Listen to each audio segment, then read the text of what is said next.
Good afternoon, everybody. Such a pleasure to have you here in a very special CPC seminar. This is our last one of the academic year here at the Cyber Policy Center. For those of you our colleagues that are not on the quarter system, yes, we are still in session. The rest of you are already on summer. But really excited to close the seminar for 2024-2025 with Joanna Smolinska, who is the deputy head of the EU office here in San Francisco. She's been here in the Bay Area for about 3 years now, and she's worked with countless number of civil society groups, but also here at Stanford, she's worked with us and provided input and feedback to a number of our initiatives. She also spends time at Berkeley. She doesn't make us fight over her or anything like that.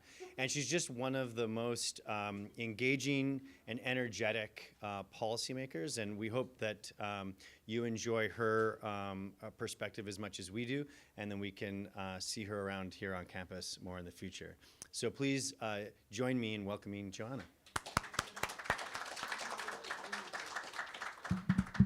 Hi, everyone. Thank you so much for this kind introduction, Jeff. Can everyone hear me all right? Awesome. Okay, so I'm Joanna. I'm the deputy head of the EU office in San Francisco and a proud tech policy fellow at UC Berkeley. Don't want to make anyone jealous here. So maybe before, I'm here to talk about Europe's AI future, and I stole this title from our executive vice president talk at HAI just 2 weeks ago. She came to visit Silicon Valley and the Bay Area on her first US visit, and she gave that talk there. So I'm not copying the whole talk. I'm changing a lot and adding a lot of details that you will find out soon. So what's the EU's plan to produce AI technology people can trust? I am guiding myself with a few questions for today, and I invite you to ask any burning questions that you have during the presentation, but we're going to have a Q&A afterwards as well. So how does the EU plan to build AI technology and improve its uptake? Where will the money for compute and talent come from? What about the EU AI regulation? And I am not starting this talk with the EU AI regulation because this is what you have probably heard much more than how the EU is actually investing in compute and attracting talent and investing in its own talent in Europe. And when talking about regulation, how does the EU plan to make compliance easier for innovators? But let's first start with what the European Union is. I'm sure you guys all know it, but I find it useful to remember that we have 450 million inhabitants in the EU, which makes us a market that is bigger than the US. We are 27 member states. We would have loved to be 28 or more, but we're happy with our 27, and some are not EU member states, but they're associated with the EU in the European Economic Area or in Schengen area, where we don't need IDs or passports to travel between our countries. We have 24 official languages. This is very important when you think about LLMs development that are mainly developed in English right now, whilst in the EU, which is much smaller in surface than the US, we have 24 official languages and many more dialects, as I know very well because I'm married to an Italian. We have also 8 currencies. 1 is euro and 7 others are national currencies, like my own country. In Poland, we still have Polish zloty, not euro, our choice. Also important before we start talking AI is to remember that the EU has 3 important institutions that participate in the legislative process. This is a picture of the European Parliament, and this is the European Commission. President Ursula von der Leyen. Behind her on the right is the President of the European Parliament, Roberta Metsola, and on the left-hand side, I don't know who that is. Ursula von der Leyen represents the Commission. And this is also where I worked. I work for European Commission. I worked for the European Commission 15 years before joining the EU office in San Francisco 3 years ago. And I also work for the European External Action Service, which is like a foreign ministry of the EU. The European Commission proposes laws, so we put forward law proposals for the European Parliament, that is a democratically elected body at the European Union level.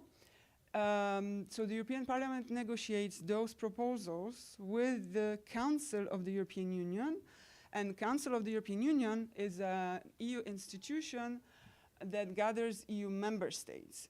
So basically, heads of states meet at EU summits, and ministers for different areas meet to negotiate those legislative proposals.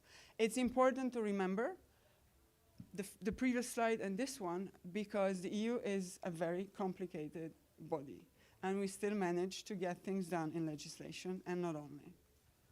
Now, this is a summary of the EU AI strategy, and I will guide you through the several points that I'm putting forward here, starting with investing in compute, then walking you through how we are not only protecting personal data and protecting data in general, but we know very well that without data, there are no AI models. And as you all know, we don't have big social media companies based in the EU, but we have a lot of industry that you might call a traditional industry. We're very strong in car industry, health, green tech, health tech, transport, and others. And all those industries generate lots of very valuable data that are currently pretty much scattered around countries, around regions, around companies. And if they were federated, and if companies and other actors had incentives to share them more, we could have what we actually already have in some areas, European common data spaces, where data would be shared in a safe, secure, and privacy by design way. The EU is also investing in skills, developing a curricula, and attracting international talent. More about that in a moment. Without demand for AI, so without increasing AI adoption by small companies and bigger companies, by public administrations, there's not going to be AI development. You have to have the supply side, so compute and data, and you have to have the demand side. So companies have to adopt AI. For now, only 13% of the European SMEs use AI in whichever manner. And then comes legal certainty and simplified compliance with one set of rules across the continent, coming back to how complicated, how big, how populated the EU is. And this, with the EU AI Act, you can start your presentation or you can end it with. But it's a fundamental, not only a value, but it's basically a fundament for the EU to enshrine its values in the technology that we want to be produced in the EU, used in the EU, and sold in the EU. How do we plan to invest in compute? This is brand new. The EU strategy called EU AI Continent has come out 9th of April, so just less than 2 months ago. And you might have heard about the EU AI Action Summit in Paris, where this has been announced. So, some of these billions will not appear as many as you hear around here in America and outside. But this is a huge, huge investment effort, and an effort in putting together private companies and public sector in putting together investment money. So the EU has announced its Invest AI program, which should mobilize 200 billion euros. 50 billion will come from the public sector, 150 billion will come from private companies that have already committed to make such investments. What are AI factories? We already have, I have this nice graphic that is not very visible. It's been years that the EU is investing public money in HPCs, in high-performance computers, and AI factories is just rebranding them and upgrading them for AI uses, for training AI models, training and fine-tuning them, but not only. So around HPC computers, you will now have hubs of researchers and startups who will get access at preferential rates to compute that is financed partially by the public sector. And when I say preferential rates, I also mean for free when it's about research strictly, and when it's about startups and working on solutions for public interest, and also when startups are still in their very early stages, when they cannot afford access to compute, they will be able to access compute in these different sites in different EU member states. There are calls for expression of interest that are published constantly, where people and companies can apply for access to compute in these places. Now, there's another thing that is very interesting that is called AI gigafactories. These will be CERN-like, so massive 5 centers that will be developed to train and develop complex AI models with advanced chips. And it will be like around or more than 100,000 most advanced GPUs. And the European Commission is working with chips producers, chips designers that are obviously present in the US and in other countries. The call for expression, so the way it will work is that the Commission is now talking to those companies who might be interested, and there are a few, seriously interested in investing their money in Europe and providing the most advanced chips for those gigafactories. There is a call for expression of interest running by June, and it's a first phase. And then by the end of this year, there's going to be a public procurement tenders for those AI gigafactories. And again, it's not going to be only computers, but it's going to be centers where where researchers and companies will train, where talent will be developed, researchers will be able to work in those hubs and facilities, and also startups. So as I said, public-private partnerships, and there are also other initiatives to triple data center capacity in the next 5 years. They are named the Cloud and AI Development Act. This is all coming up, and not only as regulation. The data union strategy is all about improving data access for businesses and administrations and simplify the data rules that we already have in place. We have already passed Data Governance Act and Data Act that clarifies the role of data intermediaries and the access rights and the ownership rights of data amongst the different industry players. And we want to go further with this. There are already common European data spaces in health and in manufacturing, but there is still so much to do amongst all those 27 countries with 27 different legal regimes, and this is coming up soon. And by the way, data labs will be placed in AI factories, so these will all be all-encompassing hubs. This is, so now going into talent. This is an interesting slide. I couldn't believe my eyes when I got it. Europe has a per capita more AI experts among software engineers, so 30% more in the EU than in the United States. Obviously, this is a very smart presentation of data, but it's legit, okay? So you have many AI experts in the EU and many more to come. So, come build in Europe if you're interested in research opportunities. There are many. There have been many, but not well advertised so far.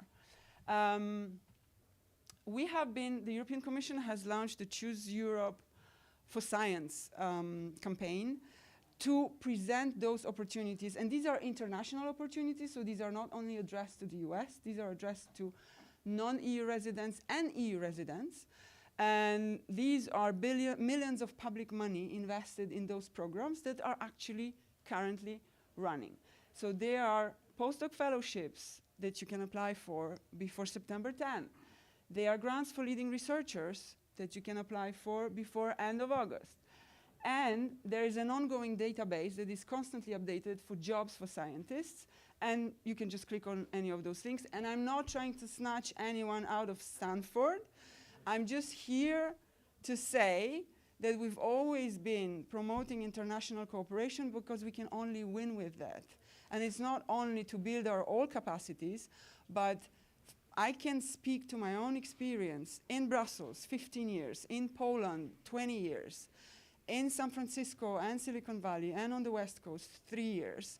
And I know what the strengths of the ecosystems here are, what the strengths of the ecosystems in Europe are, and how much richer we all become when we talk to each other and when we take advantage of those opportunities. There are so many European scientists and students here in the US and in Europe. So there is a way to take advantage of this, and you don't have to stay there for life. It's you keep your positions, you go there for a postdoc, you come back, you make friends, just as we do here. But we're not only counting on international talent to build our AI skills base. There are initiatives going on to launch AI Skills Academy. There is a pilot for a generative AI focused degree. And we already have over 250 European digital innovation hubs, which were originally designed to help startups navigate and learn how to use AI technology more. Not only AI technology, but basically how to set up shop easier. And now they are being rebranded and upscaled to work more with AI technology, as everyone is working with AI technology.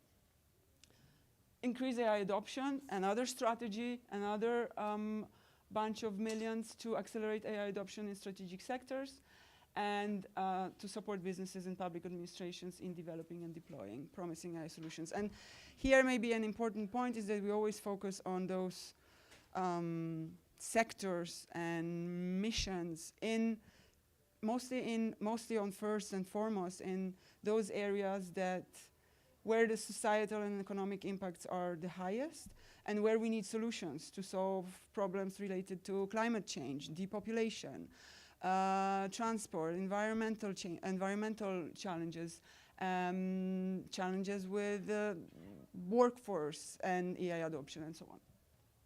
Now, the favorite topic of lawyers, the EU AI Act. I will spend a few minutes on that because it's very important, and counterintuitive to some when we say that this piece of legislation, as other pieces of legislation in digital, are actually pro-innovation. And the first and no-brainer point is that when we introduce law at the EU level, we introduce one set of rules across 27 countries. If we didn't, there would be 27 different regimes, or maybe 20, because not every country will legislate, but experience shows that whenever we don't, they do. And as on my previous slides, I forgot to mention that the EU as an umbrella does not have a mandate to legislate in every possible field. We have exclusive competencies and shared competencies between EU institutions and member states. And one of those shared competencies is digital, is tech policy. Exclusive competencies are taxes or customs, for example, where, or trade negotiations, where we negotiate on behalf of all member states. In digital, we pass legislation whenever it affects our internal market. So whenever those issues, like in other pieces of legislation, Digital Services Act, protection of minors, or elections integrity, or illegal content online, affects all countries, not to the same extent, but it cannot be efficiently and effectively legislated upon by separate member states. So with one set of rules for 27 countries, you also increase trust. Because if users know that only certain applications, that I'll explain later what it means that the EU AI Act is based on, is a risk-based approach. When users know that there is someone that checks how companies comply with law, and this is first and foremost a product safety regulation, so something that European companies are used to, and not only European companies. Whenever you put a product on a market, you have to go through a product type approval process. You have to have an approval to put a product on the market. Why would AI be different?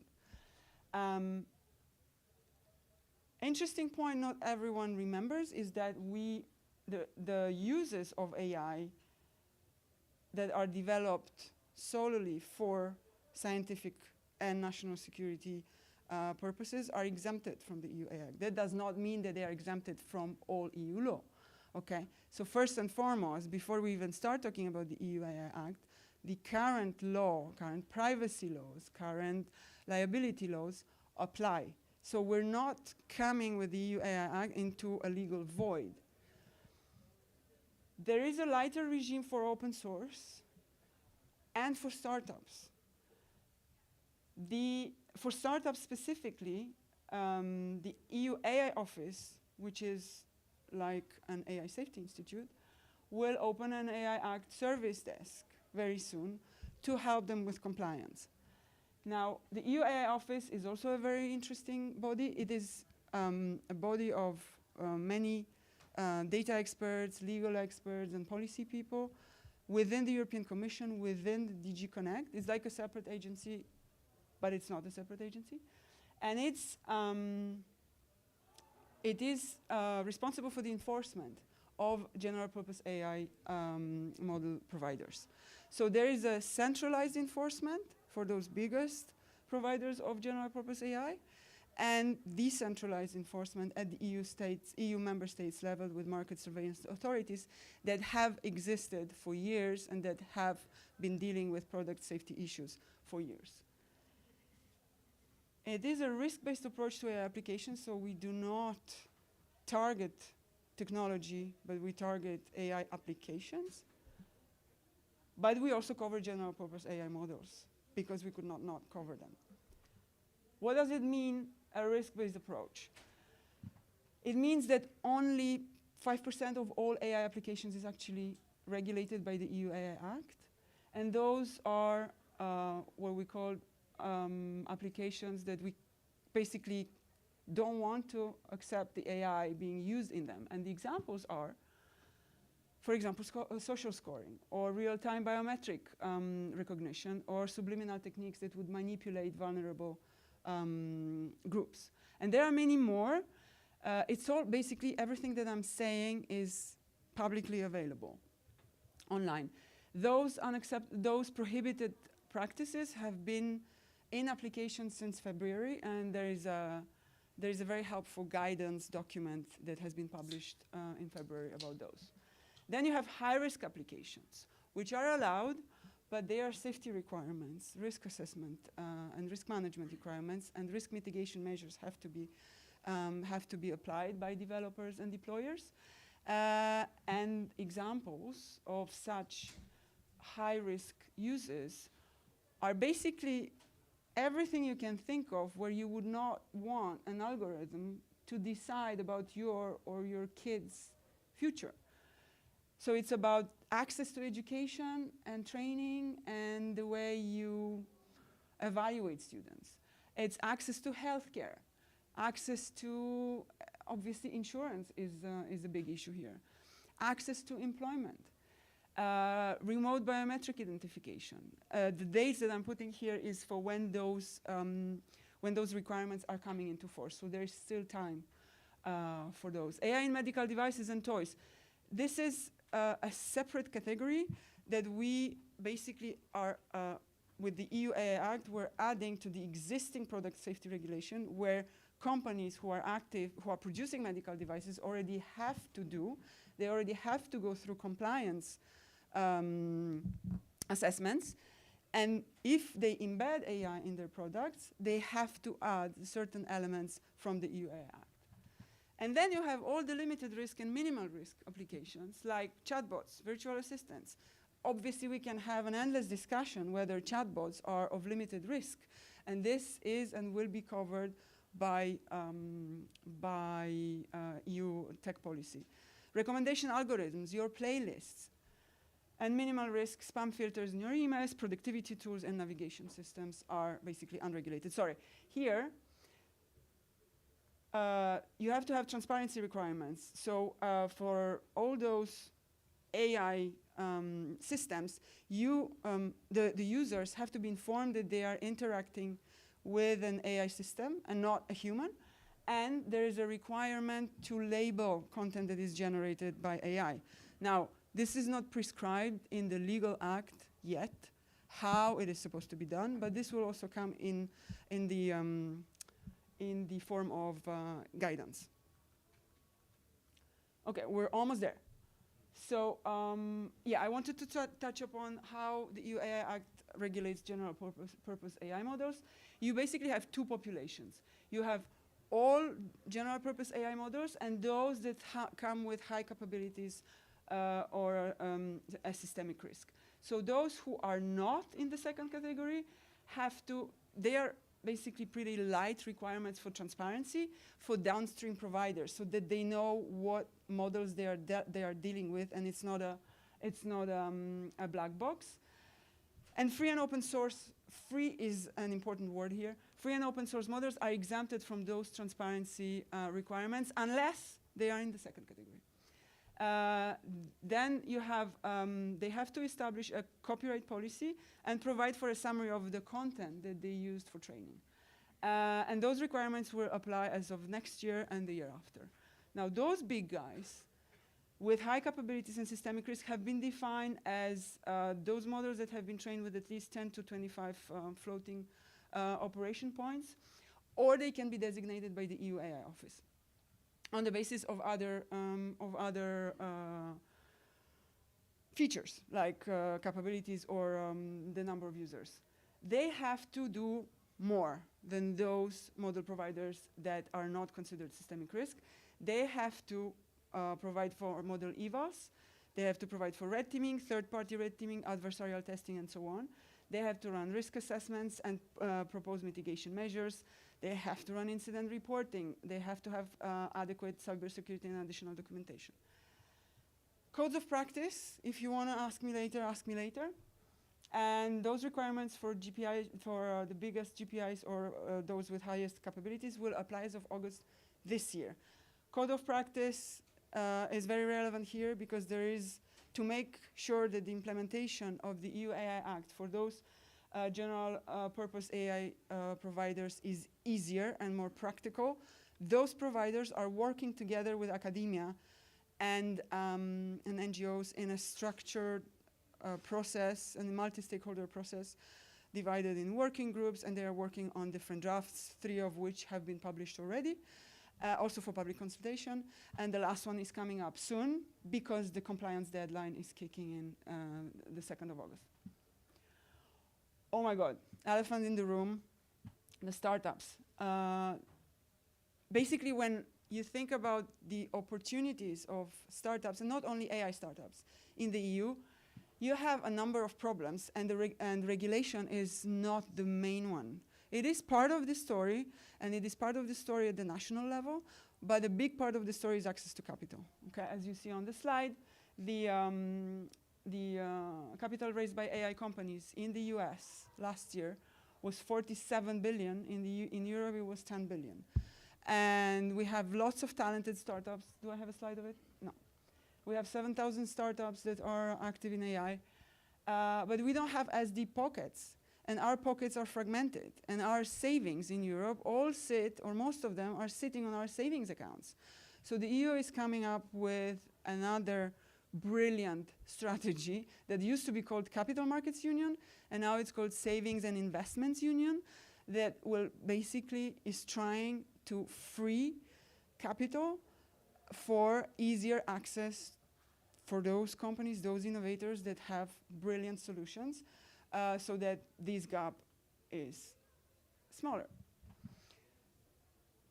I've spoken about a lot of it, and we can touch upon how the EU AI Act is supporting AI innovation, but basically the main point to retain is that it's one set of rules, it's giving legal certainty and increasing trust in the use of AI. Because for now, half of the people you ask anywhere don't trust AI, and people in the EU and in the US trust AI even less than in other countries. So we're working hard to make access to capital easier in the EU for startups and to make scaling up easier with many initiatives. So it's a several-pronged strategy to make it easier. But simplifying EU AI regulation, I would say, is not one of them, although it is part of the simplification effort of the European Commission.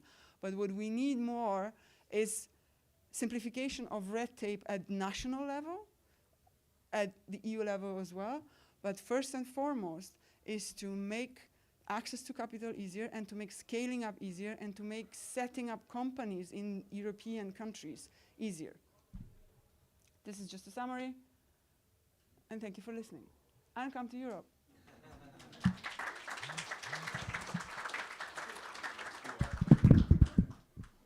going to leave this with you.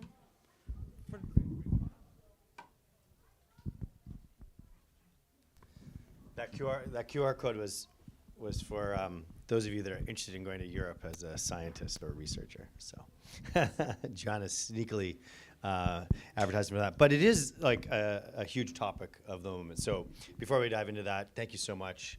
I actually really appreciated the level of detail. There was aspects there that I hadn't known, and that was really valuable to know.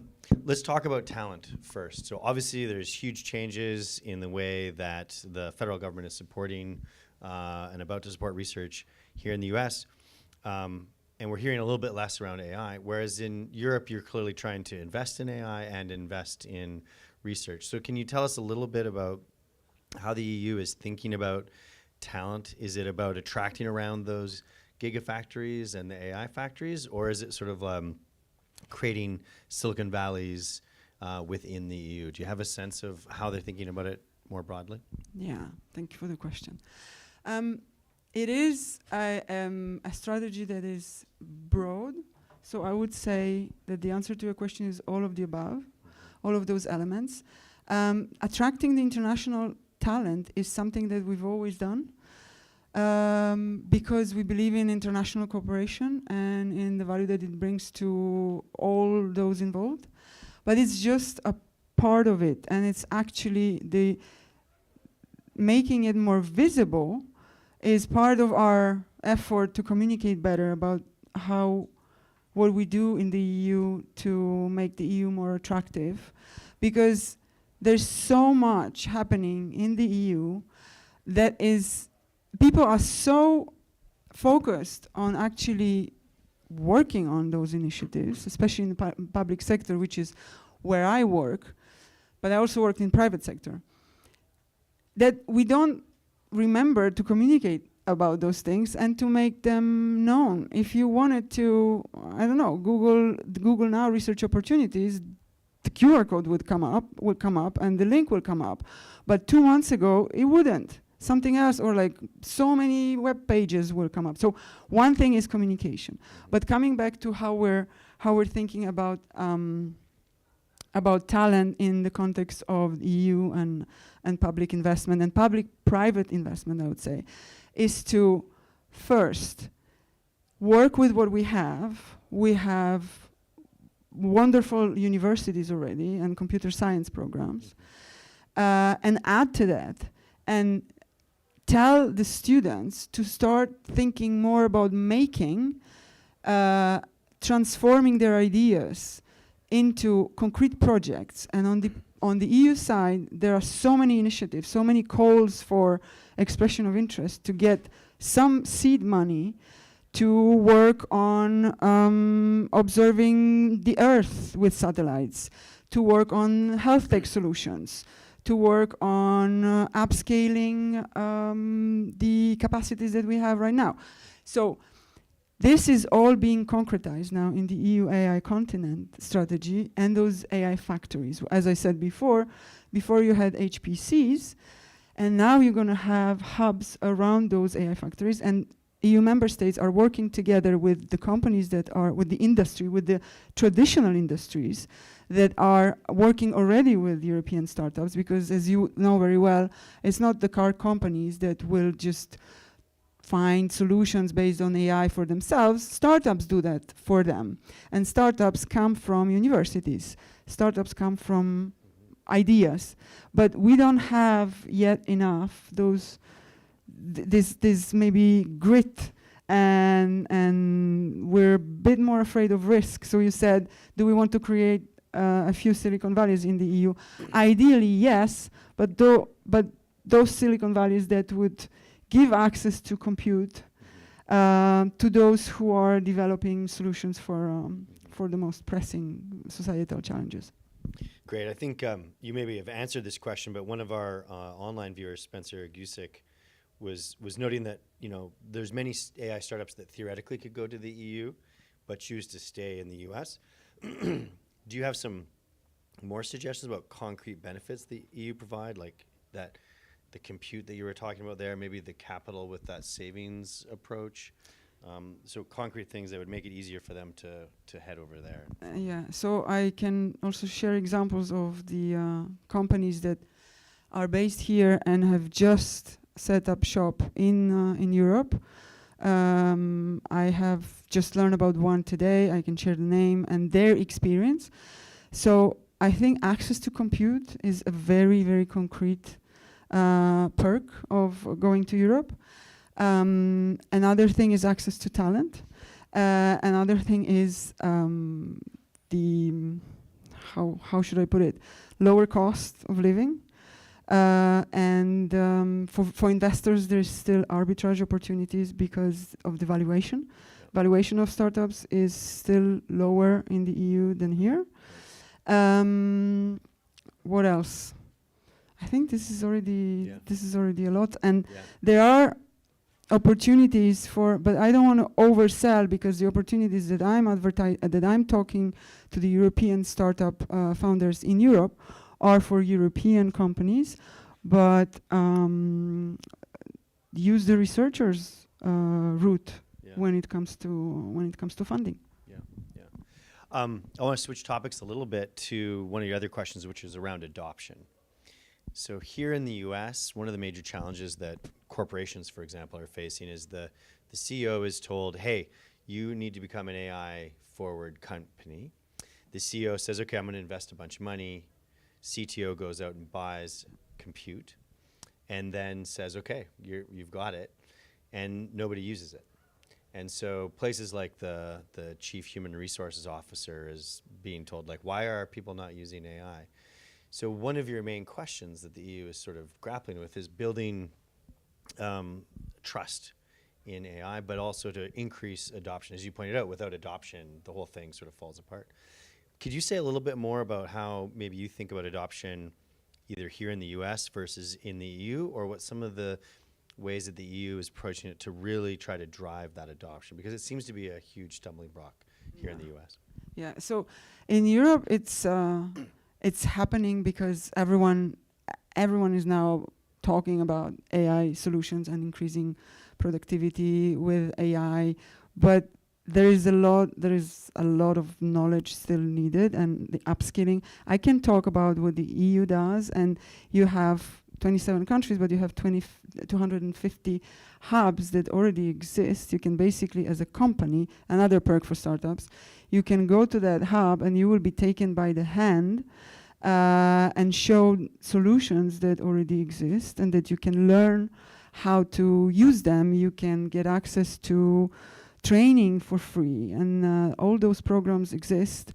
And we have to probably communicate about them a little bit more in each and every country. So you have 10 such centers in every country. This is a big topic for private sector. Everyone is looking into that, where countries like Estonia, who are so savvy, they have full government digitalized. You can do anything. You can get married and you can get a divorce via an app, and you can set up a company in 10 minutes. Yeah. Do you have a sense of the uptake of the hubs? Like, if there's these opportunities available for small companies to come in, do you have a sense that, like, oh, okay, they're coming in, or it's like, no, there's capacity, we're building it, but they're not yet coming in to get all these solutions yet. Do you have a sense of how those sort of adoption programs are going? They are very successful. I don't have the exact data. I didn't do the mapping on that. But the fact that we have started with under 100 and within a year we're 250 shows that there is a demand for that. And in the AI factories, that is basically the whole effort of the European Commission services where I work at, or used to work at, and I'm still part of, is directed into that. So I don't have hard data, but it is, they are, demand. Absolutely, there is demand and there's use, yes. Great. Related question from one of our online listeners is around language diversity. So you have 24 official languages. I assume none of which have the amount of English text or English data available. How is the EU sort of trying to address that so that there's more widespread and distributed adoption? So on the one hand side, this is also very much linked to the data issue that I was mentioning before, because you have basically data clustered or unclustered or scattered amongst 24 languages. When we speak about training AI models on language, this is what we're facing in the EU. And so one of the initiatives I haven't put on the slides is the, I don't remember the exact name, but there is an initiative, a multilingualism initiative, especially directed into use of Gen AI, and how to make those data basically interoperable between the languages. So there is an initiative on that, and there is another thing that is being procured, is an open source LLM based on European languages, and this is a project that is already ongoing. So on the one hand side, you have this great acknowledgement that we need data that are more shareable, and we have 24 languages, and on the other hand, there is actually an open source model that will compete with some of the big tech large language models across the languages. So this is our, we don't take it as a weakness, we take it as an opportunity for once. Yeah, that's really cool. Okay, I'll ask one more from online, and then we'll go to the room. So I think Will can have the first question.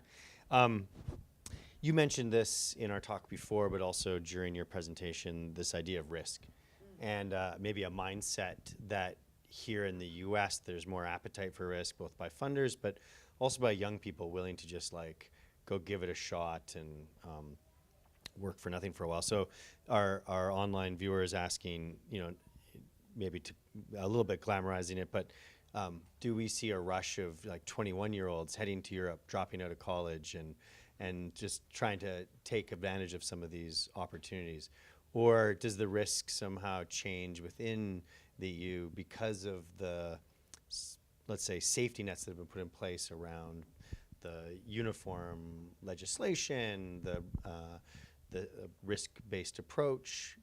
Are you seeing it as like you're importing risk, or you're going to try and change that mindset around risk?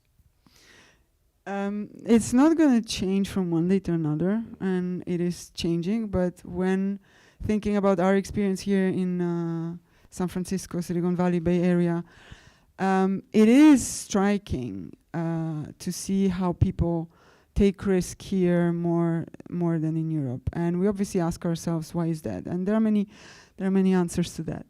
Many answers that I can build on my own experience.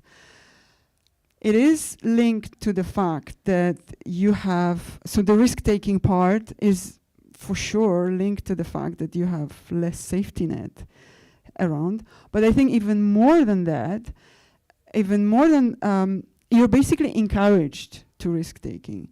You're encouraged to fail. You are praised for the number of failures you had before your company gets successful. Investors would invest in gazillions of projects because they know, on the basis of their previous experience, that 1 out of 100, I mean, if you're a good investor, it's going to be 1 out of 10, will be successful, and it will be as successful, so successful that you're fine with, investing in the failing ones, the other 9. And there's much more capital here, And so there's much more drive to go and seek for that capital, and you have paths for success that are very clear. You work on your idea in a lab, but at the same time, already working on your idea in a lab on a short pitch deck, there is someone from a big corporation that already is talking to your professor or to yourself and saying, oh, that's interesting. Tell me a little bit more about it. Maybe I invest in that. That's not always good, because then you sell your equity for too little. Right. But that I heard from one professor that came from the US here and said, from Europe, and said, when I was in Europe, nobody from the corporate world came to talk to me. When I came here, first week or first month, several corporate reps came and said, tell me more. Yeah. I'm interested. This can help my business. So obviously, also being so concentrated, Europe is, you have 27 countries, 27 capitals, some very successful innovation hubs.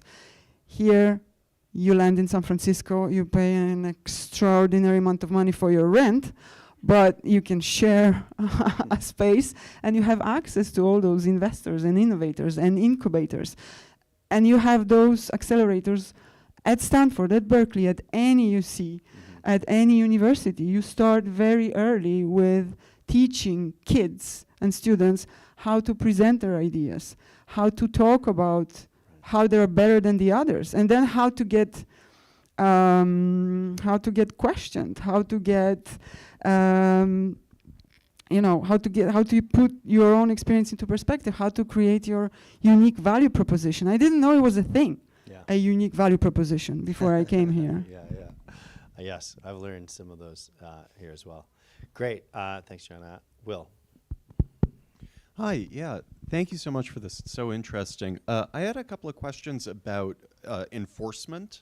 So looking at the the risk tiers and the requirements for each tier of risk, the question that I had was, are these regulations going to be applied at the point of creation of an AI technology, or at the point that someone tries to bring such a technology to market in the EU? And then slightly separate question, how do you think about the risk of someone developing an ostensibly low-risk AI that is then applied successfully at a harmful application? Great questions. So the answer to the first one is the latter. So the EU AI Act regulates at the level of the applications when it comes to AI systems, and it's risk-based. At the level of models, we also regulate general-purpose AI models, but not before they are put on the market. Okay? Now, second question about applications. That's exactly the point. So you have developers and deployers. We define all those things in the EU AI Act. And so you can have a model that is just, a model as they all are, that you build your applications on top, okay? And so if you are deploying this system into one of those risk areas, and we call them risk areas, but I would rather call them impact areas, because they impact our fundamental rights, public health and safety. So all those education, employment, biometric identification in public spaces in real time. These people who will be deploying the AI systems have to mitigate the risks that they may bring, have to make sure that that there is no bias in the algorithm that is being used for employment purposes, or giving access to public and private essential services.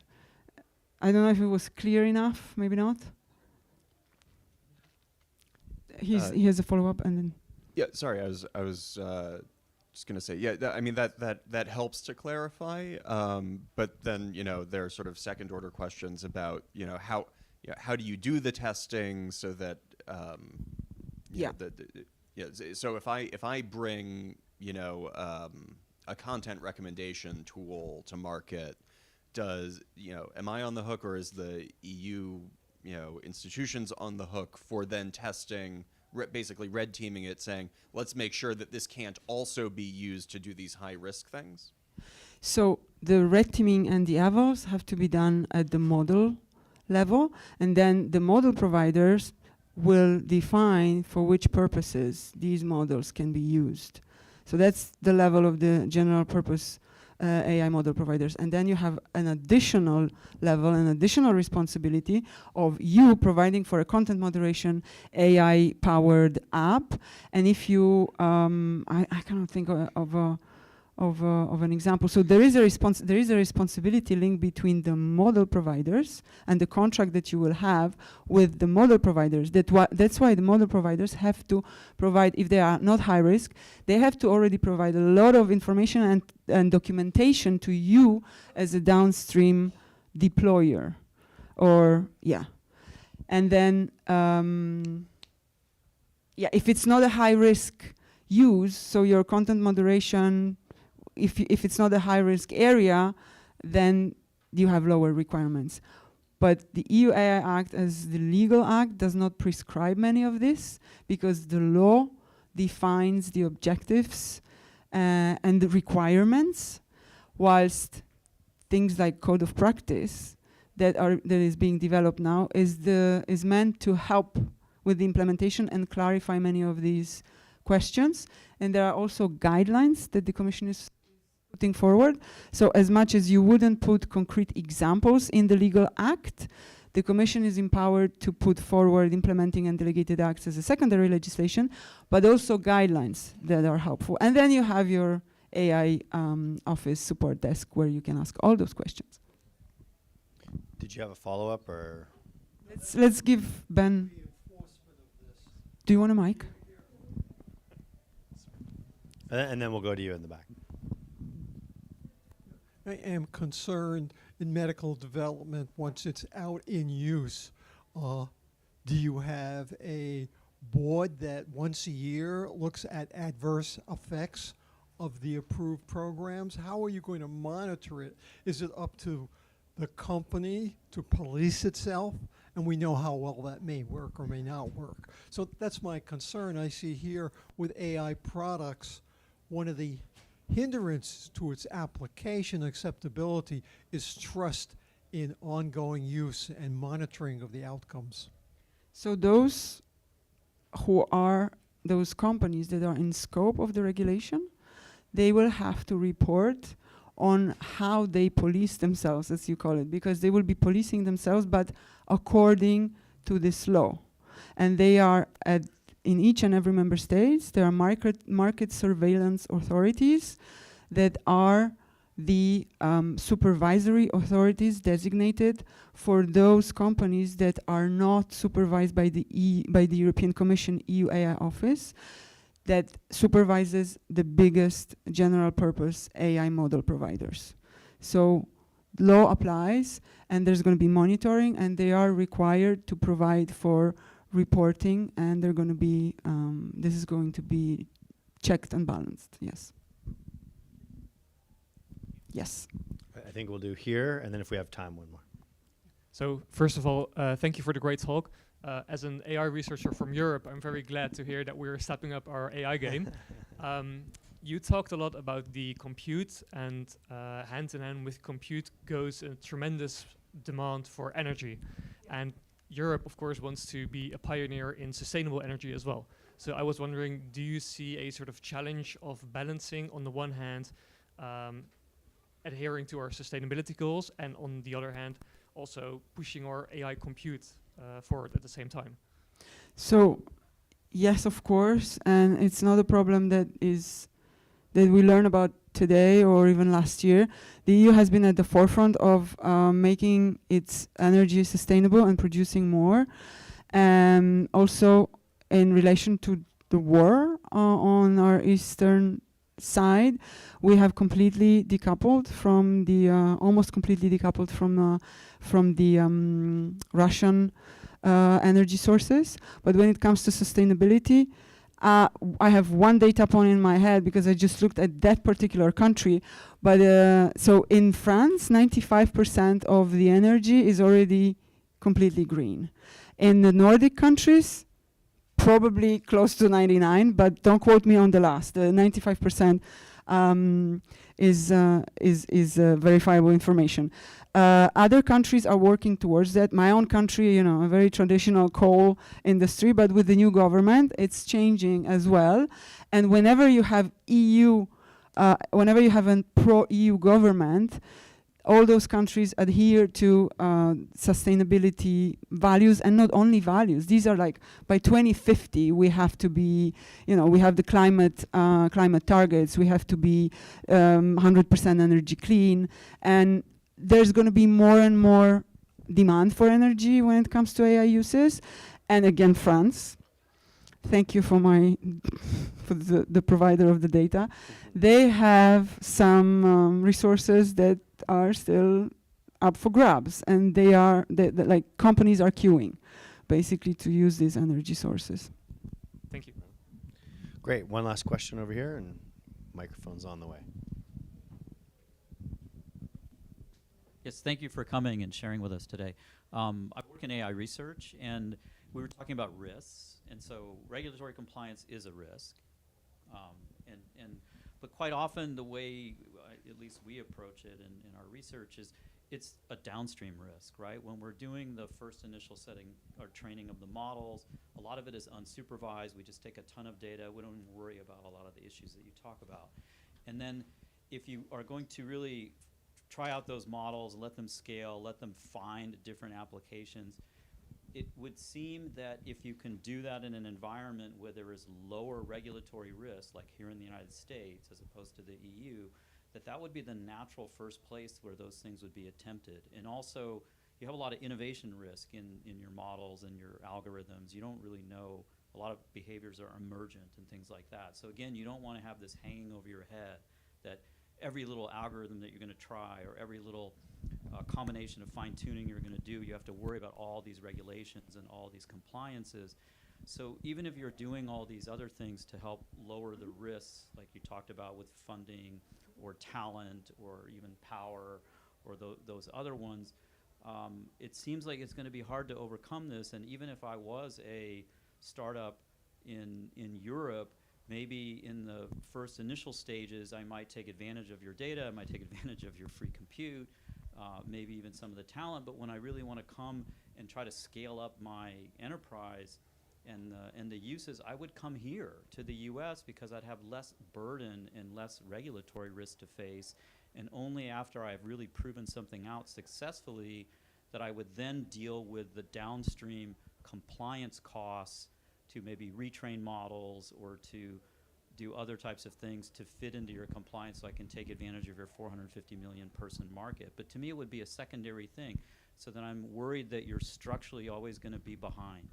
So this is a greatly phrased question that shows that I was not clear enough in explaining how the EU AI Act applies to the biggest generative AI models. And correct me if I'm wrong. You launch your model, you train it on a massive amount of data, but not as massive as to use 10 to 25 floating points, how do you call them, flops. So before you become such a big model, you're good to go with transparency, okay? When you become such a big model, that's the whole point of this regulation.